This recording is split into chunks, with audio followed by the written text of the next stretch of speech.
I'm going to talk about creating and managing woodlands on farms. We do both things here in Wales. So we plant woodland, but we do quite a lot of woodland management as well. Most of our clients are farmers. That's the majority of our work. So I'm going to talk a bit about that, how farmers make the decisions of where to plant trees. And I'm going to go through a little bit about the process we currently have for doing that, just to make you aware of that. And then I'm going to talk a bit about managing woodland, because we hear an awful lot about planting woodland, but managing what we've already got is also really important. And I think, you know, if we can manage our existing woodland well, it's also an argument, you know, for us to plant more. It's one of the drivers. So I'm going to cover both, but I'm going to do so really quickly. So if there's any questions, obviously we'll have time at the end for that. So again, basically the sort of things we do planting, we do woodland management plans, we do small amounts of harvesting. We don't do big schemes, but we do quite a lot of small schemes which add up together. And we do woodland carbon code, which is very popular at the moment. So that's just basically what we do. I'm going to cover, I'm just going over this, but drivers for new planting, what and where to plant, and then some of the main things that I think, you know, landowners should be thinking about when they're planting and managing woodland. So a typical example of what we tend to deal with might look something like this. So we don't do, you know, we don't plant whole blocks of land, whole farms, things like that. It's very much about farmers utilizing lower grade land and, you know, deciding what and where to plant, you know, in that. So something like what we're seeing here is a typical example of the sort of thing that we might consider, and farmers continuing to farm, you know, their land. So, you know, we've got a whole range of things here: steep-sided woodland on the left. Sorry, I can't point. You know, that's difficult to manage. That might be a woodland that we manage for, you know, water, biodiversity, connectivity. There may not be a lot of economic potential in that woodland, although there often is. Site in the middle, that might be something we'd evaluate for planting more trees. There's a small amount of conifer in the middle there, which has been planted some point 50 odd years ago. That might be due for thinning or harvesting. There's access to that. I'll come back to access later.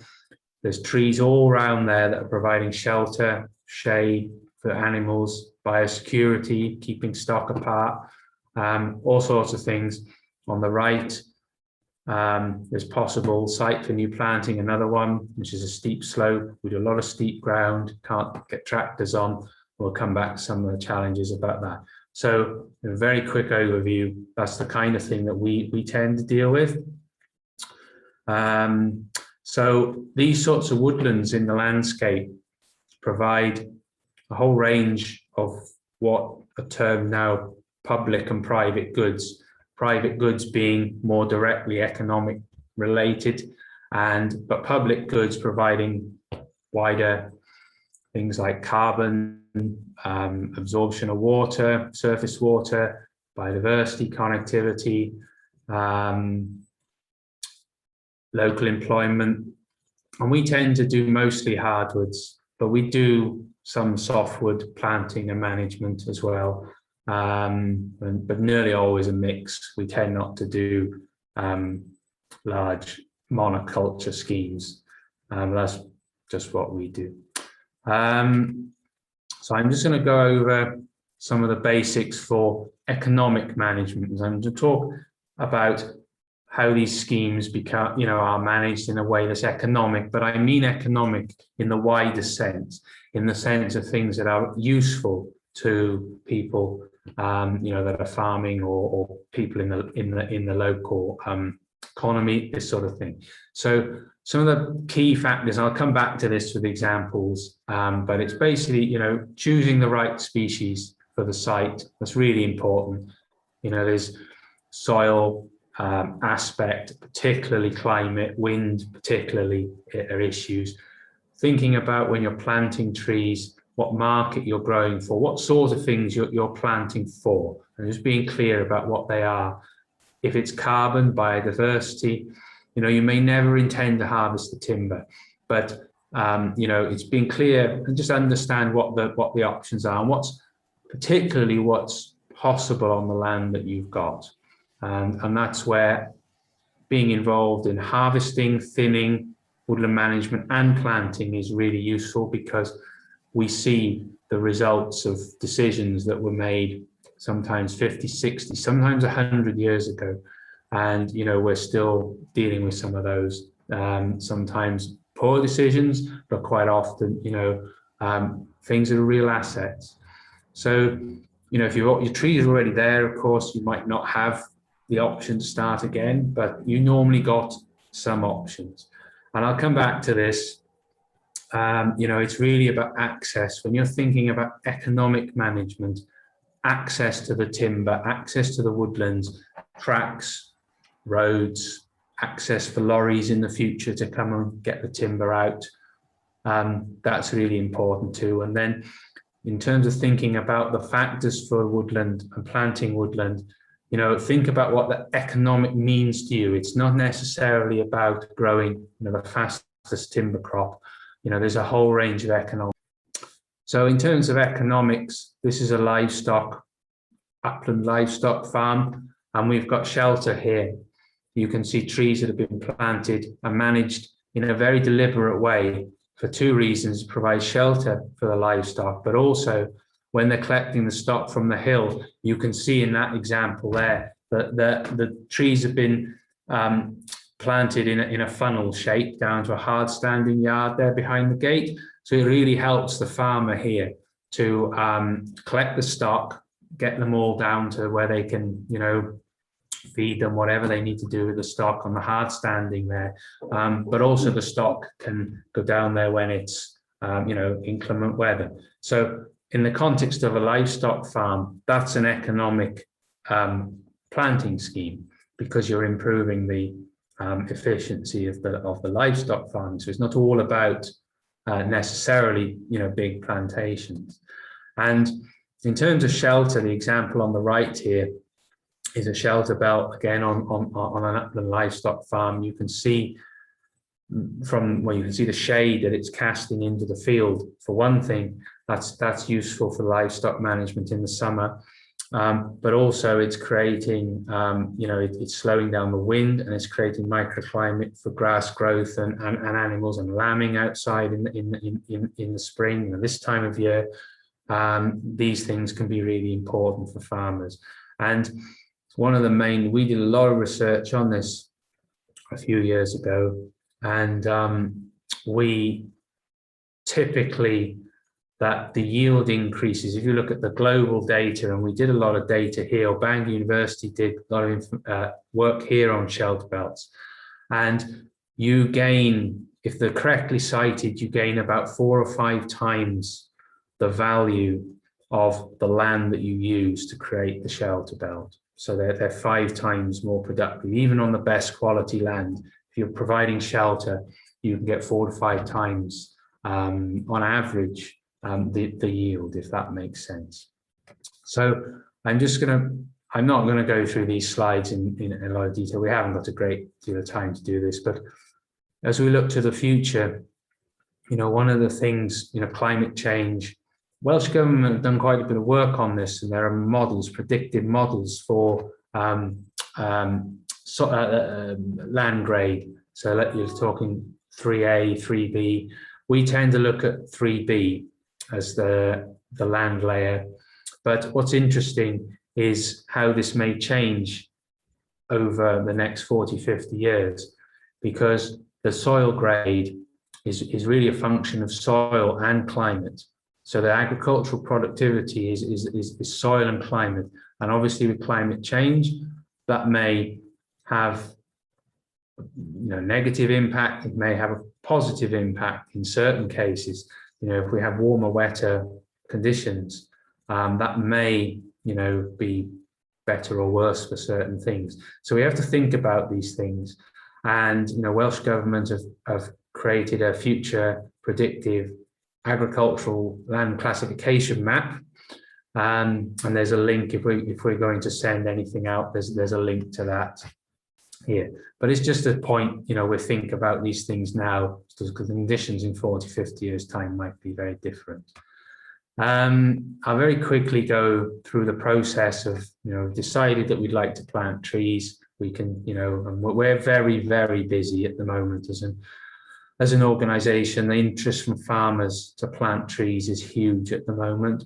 So, we really are seeing the level of change in thinking, especially in upland areas, but all over Wales, there's interest. So how do we make the decisions to do that? And I can't go through this in a great deal of detail, but one of the main things, if you've got an area of land like that, I'll just go through the way that Welsh Government currently do that. And you may have seen this in other areas. This is what's called the Woodland Opportunities Map. And it's on a website called llair.gov.uk. And it shows Welsh Government's attempt to prioritise areas for tree planting. And the darker the green are areas that provide currently the way they see it as providing public benefit. So if you've got land that you're thinking of planting in those green areas, dark green areas, they score more highly and you're more likely to have your scheme go through. So there's approaches like this. And as we go into the future, this sort of thing, is here to stay, and it will be tweaked and changed, I'm sure, as priorities for public funding of woodland creation at least go. The only point really other to make with this map is that you can see the clear areas. Some of these are existing woodland, which obviously wouldn't qualify for planting, but also you have areas which you can't plant, because they are good, or the functional examples of other habitat other than woodland. And when we go about designing a planting scheme, particularly, I know Mark's going to talk about common land, in a bit. Common land has a set of very specific drivers, but common land often has a lot of habitat on it. And these are areas when we're thinking about planting, we're very mindful of managing, not planting on habitat land, but also managing the impact of planting on habitat land. And that map there is an example of that.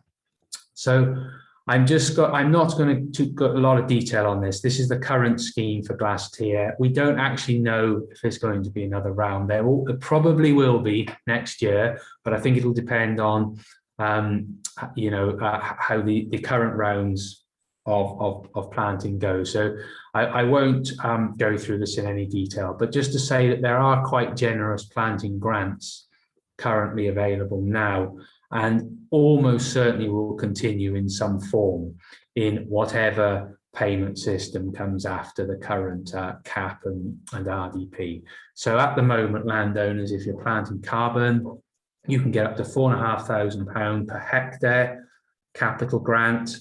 That's obviously got to fund the cost of planting, but we don't have many schemes that cost £4,500 to plant. And there's quite a generous annual payment at the moment for farmers or people that are using the land currently for agricultural purposes, £350 a year for 12 years per hectare.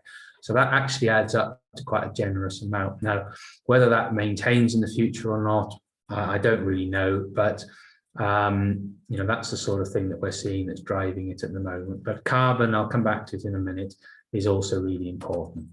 And for farmers, you're probably very familiar with this. This is your online account. Everything these days is done through RPW Online.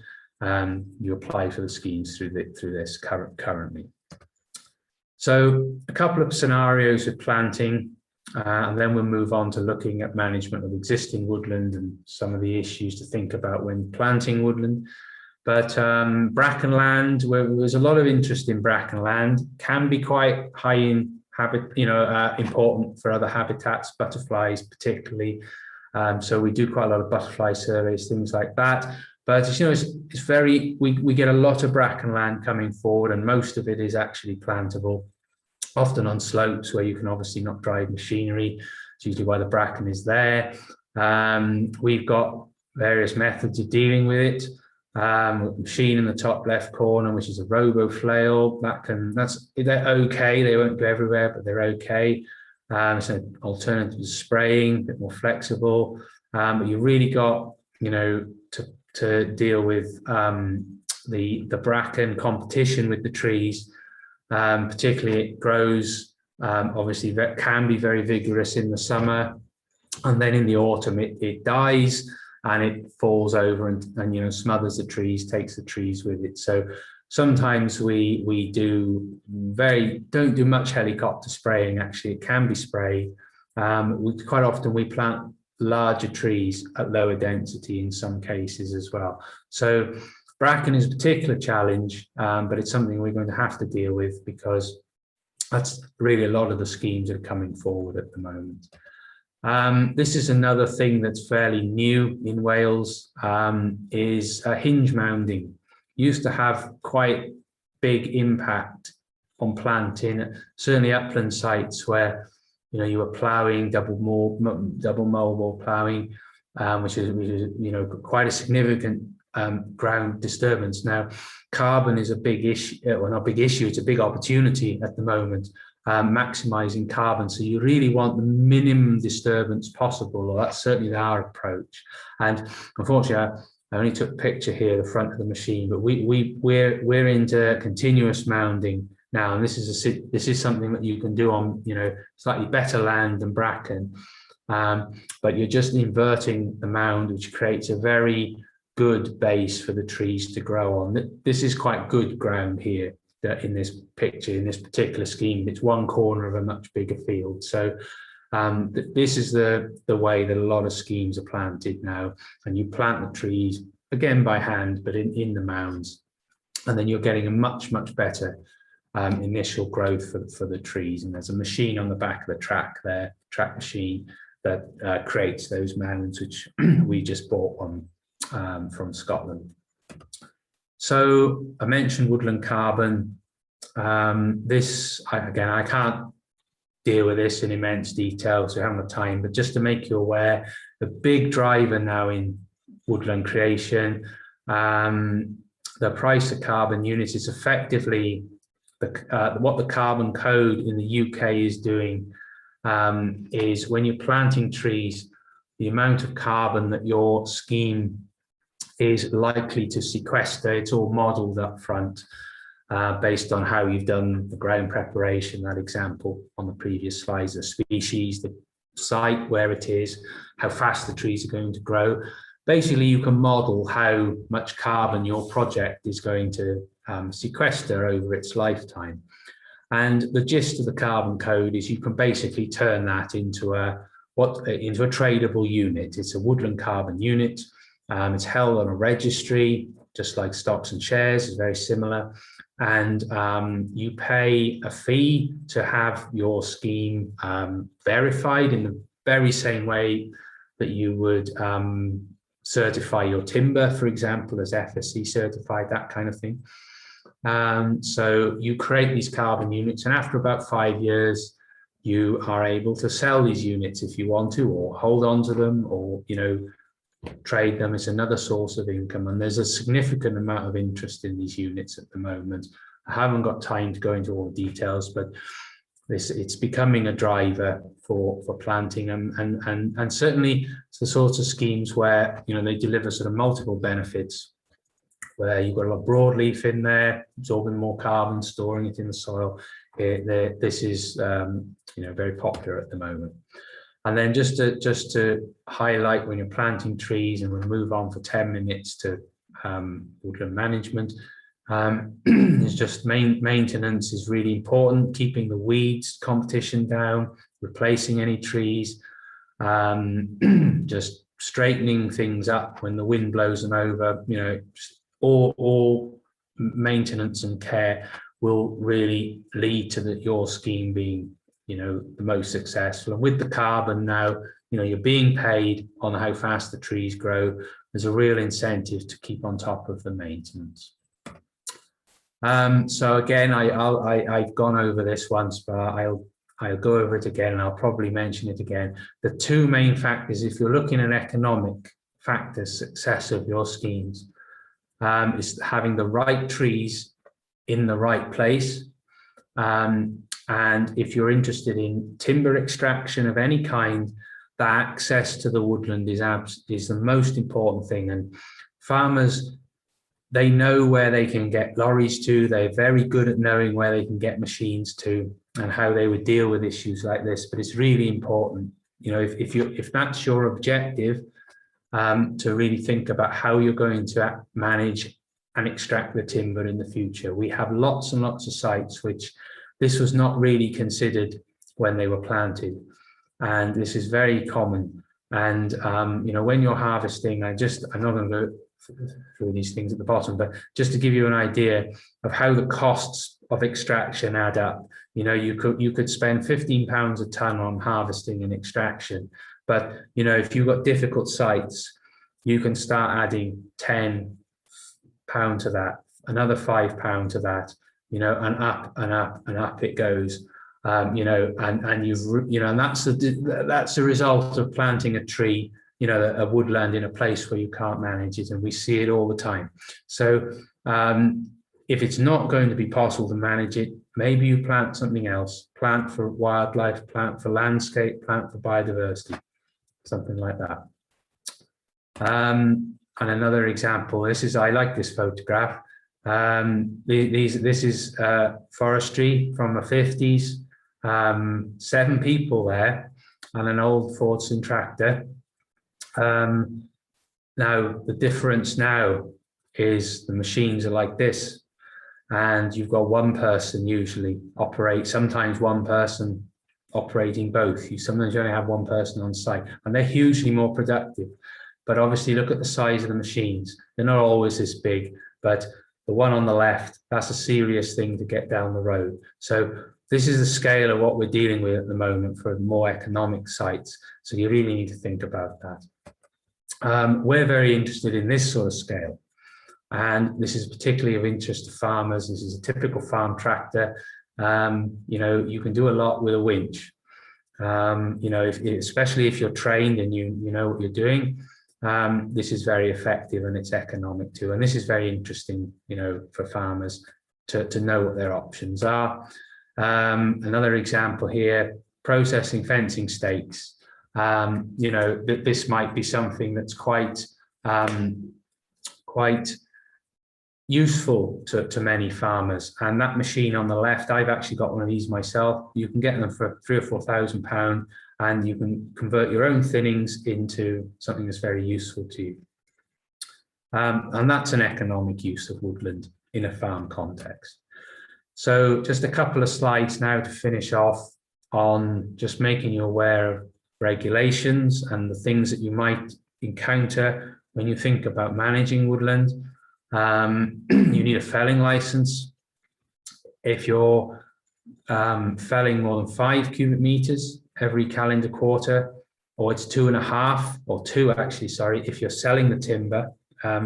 But most people, if you're cutting firewood, you can cut 5 cubic meters without needing a license. But there may also be things like tree preservation orders you need to check. But just to be aware, there are felling rules, and they apply to hedgerows as well. So anything bigger than basically anything bigger than a baked bean tin in diameter will count towards your 5 cubic meters. So we have quite a few incidences where farmers are doing hedgerows, and NRW have come and they can get into trouble. So just be aware there are felling licenses on that manage harvesting. This is an example. This is a much bigger site than we would normally do, but you're looking at extracting timber like this. You've got to think about also tracks, permissions for putting tracks, environmental impact assessment, water, power lines and utilities. there's all sorts of factors with these jobs that you need to think about. And I think this is the last slide. We'll end on this note. But health and safety now in forestry, even if you're a farmer and you're cutting trees, you fall under the forestry health and safety rules. There's a guide to this, Forest Industry Safety Accord, FISA, which has got a lot of detail on health and safety and what is required of you, but really just to be aware that there are three main roles that would concern you. Most of our clients fall under the landowner. Then you have a forest works manager, who is effectively a site manager responsible for health and safety on site. And then you have a contractor and a subcontractor, often the person or the people operating the machine sometimes, that are actually undertaking the work. So there's often three people involved, three roles involved. And you need to ensure that your people undertaking the work are competent to do so. And that's basically it, a very quick run through. I hope that was clear. And there's our contact details if you need to know any more. I'm Mark, the ochrau'r, currently employed through a Sustainable Management Scheme grant funded by the Welsh Government and EU on gyflwyniad the common. It's a 2-year project, but we have had a project before this, so we've done some tree planted in the last project as well. Just a very quick overview. The project effectively covers 3 themes: tackling landscape crime, habitat improvement and restoration, and public engagement. And there's just kind of some of the kind of sub themes really, but just obviously going to focus on some of the tree planting works that we're doing. So this is down, I don't know if people are familiar with the area. So this is between Bedlinog and trwy'r. We've spent a lot of time planting down in this area, mainly as Gareth said, it's planting kind of in the bracken, dense, thick areas. But the pink line there is what I would call, I can't see, yeah, sorry, it's below the fence. So we can split our planting into probably 3 categories. So below the fence planting. So that pink line is the fence line of the common, but the common, it does actually extend below that.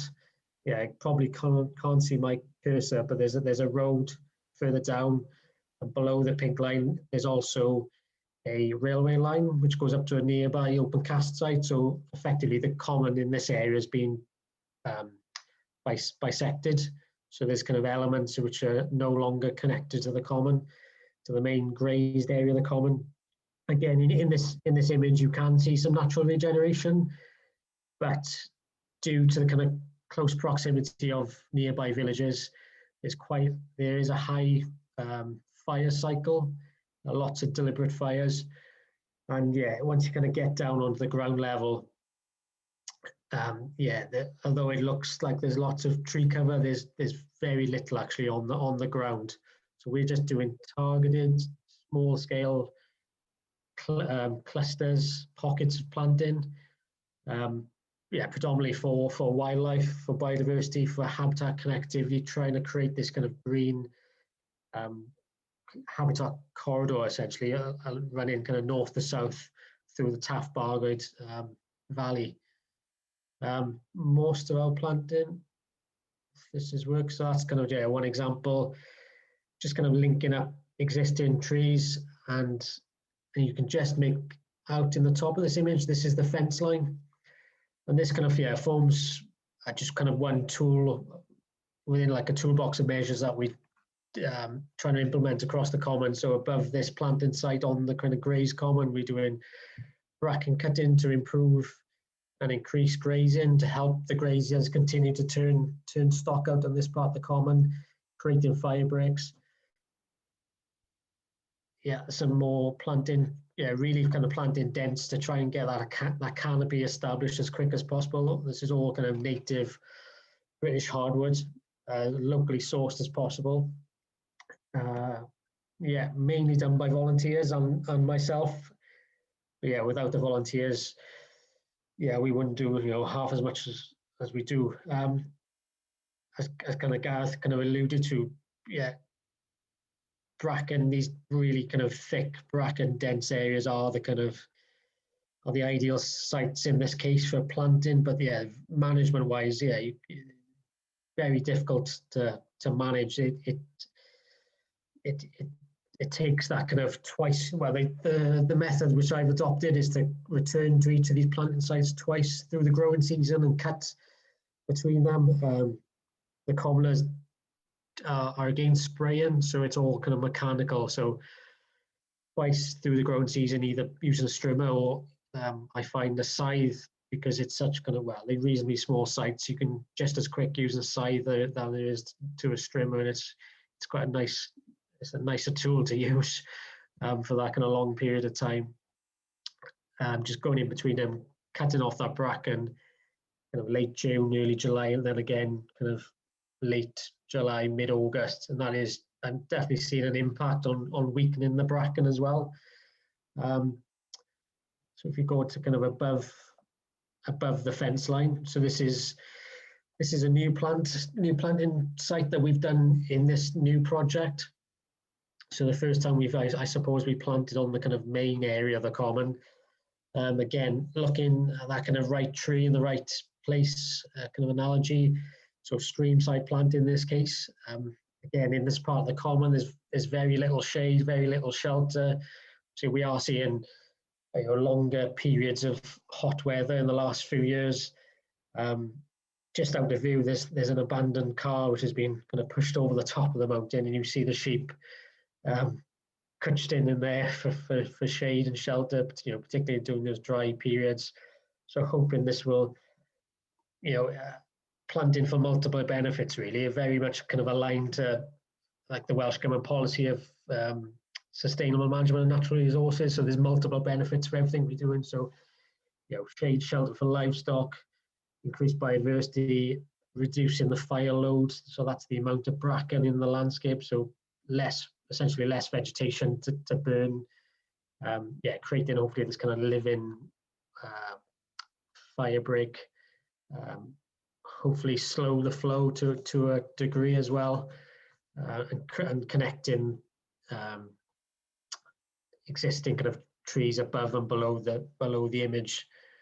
Kind of going forwards as well, we've also submitted, anyone who works on common land know it's a bit of a minefield and causes many headaches, but we've, as part of a long-term kind of 10-year master plan that we've created for the common, we've submitted a Section 38 application to Welsh Government, and that's still ongoing. So, and there's some proposals within that to do further targeted planting.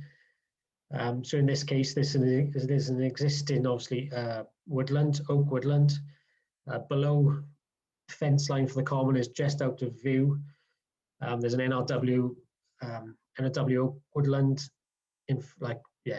straight on, and there's plantations kind of left and right. But yeah, unfortunately the sheep and the cattle do go down here to shelter from bad weather. But we've put in an application, a consent to install a fence here with gates so we can manage grazing a bit more in this area. To try and allow some natural regeneration to come through. We're also looking at doing some thinning to allow that natural regen. So that'll be quite an exciting proposal if it goes through. And also in the north of the common, where it's been heavily modified by past open cast schemes and industrialization, there's lots of existing fence lines and quite a busy road again, which is kind of cut through the common. So it's trying to make the use of a bad situation, I guess. There's again very little shelter and shade in this part of the common. There is obviously that hedgerow on a bank on the left of the image, but it's really poor condition. It was planted on a very steep bank, very shady, kind of post open cast waste. So looking at creating hedgerows kind of either side of these existing fence lines and removing some abandoned fence lines as well. So just trying to improve the visual aspect of the landscape, but also, yeah, that multiple benefits of providing shade, shelter, getting some trees into this landscape for biodiversity and wildlife benefits. I'll start off and I'll just kick the questions off. And first, let's just talk about trees, because I know you've done a hell of a lot of tree planting over the course of this winter and this tree planting season, Gareth. What's the situation with purchasing trees, whips? Where can people get them from? Are there any issues with getting hold of them? There can be. I think it depends what you're looking for.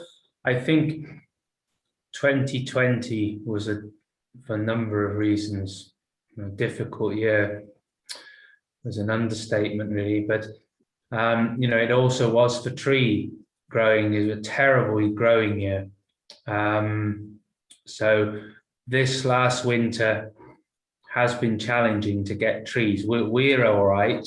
We order our stock way in advance to what we need, and we have, for our clients, typically we share them out, but it has been difficult. I think it will get easier. Hopefully it'll be a better growing year, but there's lots of challenges at the moment. So I think if you're looking at relatively small schemes, you'll probably find planting stock.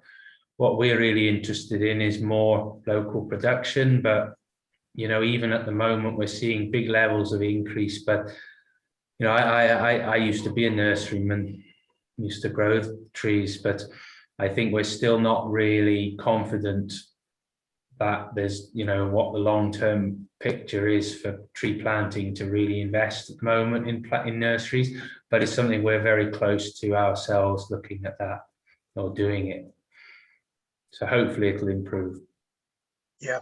Is it always whips? Are you always using whips for the planting? Do you ever go anything larger than whips?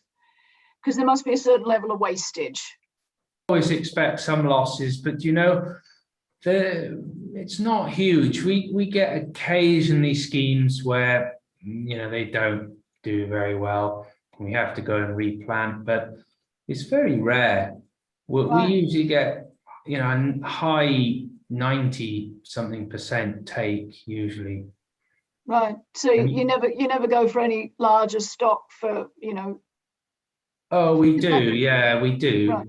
But typically, there's a cost associated with planting, obviously the bigger stuff. Yeah. So typically, if we can, we do try and do ground preparation. I think that's really important if we can.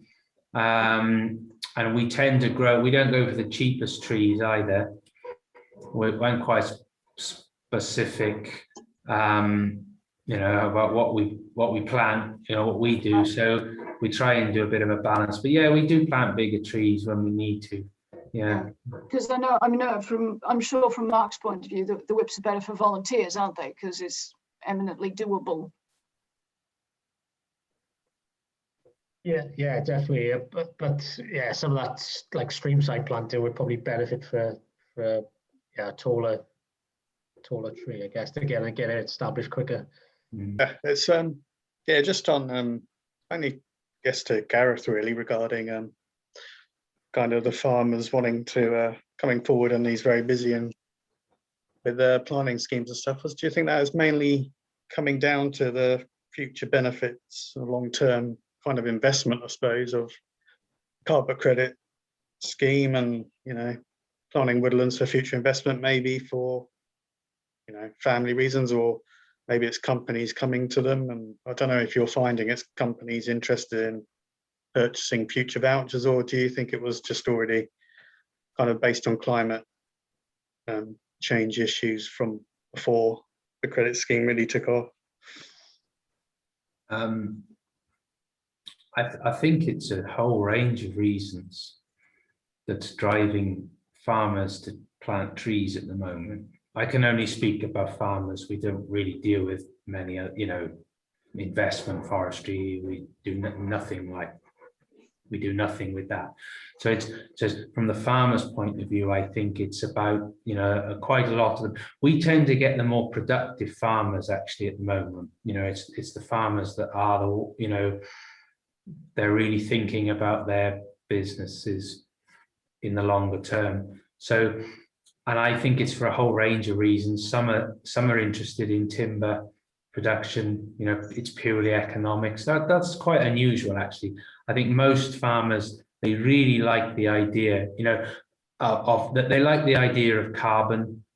That is a real interest at the moment. But you know, it's also about lots of other things, taking awkward bits of land sometimes and making their farming easier to do is a big factor.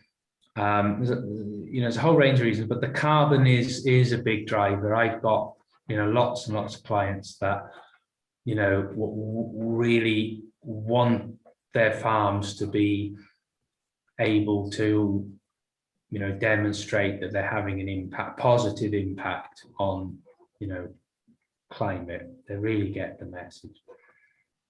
Diolch yn fawr, thank you very much, and look forward to seeing you all very soon.